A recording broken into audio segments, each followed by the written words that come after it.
Hi guys, welcome to Film Companion South. I'm Vishal Menon and today I'm going to be reviewing Lal Jose's new film Naalpathyonnu. Watch out for mild spoilers. Lal Jose is a director we can call an industry veteran, right? Given that he's been making films for 21 years, there are certain things that he can execute so easily that there are very few people who can follow him. For instance, there still aren't too many directors in our cinema who can picturize songs like he can. Even in Naalpathyonnu, there's a beautiful song and you see how he's done it. He takes up all these little moments which are basically routine everyday things and he brings together so beautifully that even those little moments feel like an event. He's also got this very special ability to tell the story of places. So in most of his films, within 20 or 30 minutes, we get a sense that we've met these people and we know this place. He does that pretty well in this film too.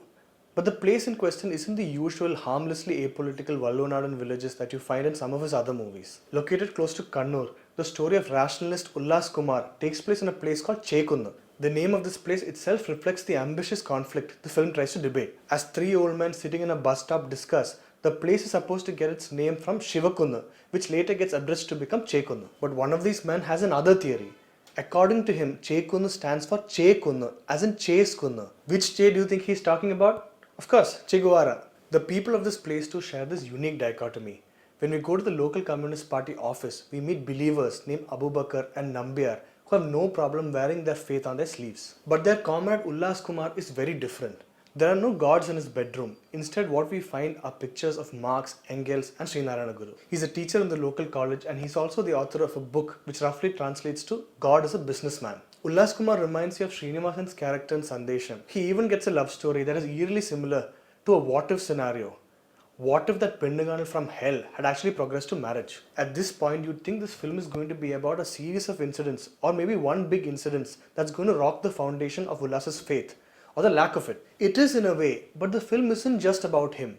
It's also about Kannan, a believer and an alcoholic who's constantly at loggerheads with the right wing in that place. The party assigns Ullas with the responsibility of rehabilitating Kannan and they also come up with an interesting plan for this. The party members demand that both Kannan and Ullas take a trip to Sabrimala and they also insist that they take that 41-day Vridham to make sure Kannan is weaned off that bottle. So at this point, we're watching a film about a rationalist and an atheist being forced to go to Sabrimala. With the setup so strong, it's easy to assume that a lot cannot go wrong from here.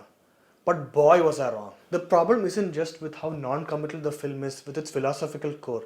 It is after all about a believer and an atheist who decide to go to one of the most holiest places together. The problem's also with how the film gets even the smallest things wrong. Even the slightest bit of effort could have made sure that this is the scene of the film, especially given how good Biju Menon is at portraying embarrassment. But the scene itself is so poorly written that it feels like a lazy rehearsal of the first draft. But it only gets worse. Most of the film's 1 hour so is treated like a satire, so everything seems exaggerated.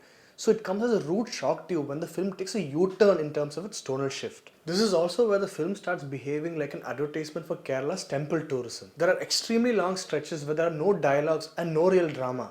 In fact, I even wondered if I'd entered the wrong film after the interval. It's like the makers ended up on an interesting premise based on a real life incident, but decided to play it safe and let the audience make up their own movie in their own heads. Apart from what feels like a discovery of talent in Saranjeet, the actor who played Kannan, and a mildly interesting first half, Naalpathyonnu offers very little. And of all the years and of all the decades Malayalam cinema had to make a film on Sabrimala, I can't believe this is the film and this is the time to make it. You can be an atheist or a believer, but there's not going to be a lot of debate on the quality of this film. So that's it for my review of the very disappointing Naalpathyonnu. If you like this video, please hit like and subscribe to Film Companion South.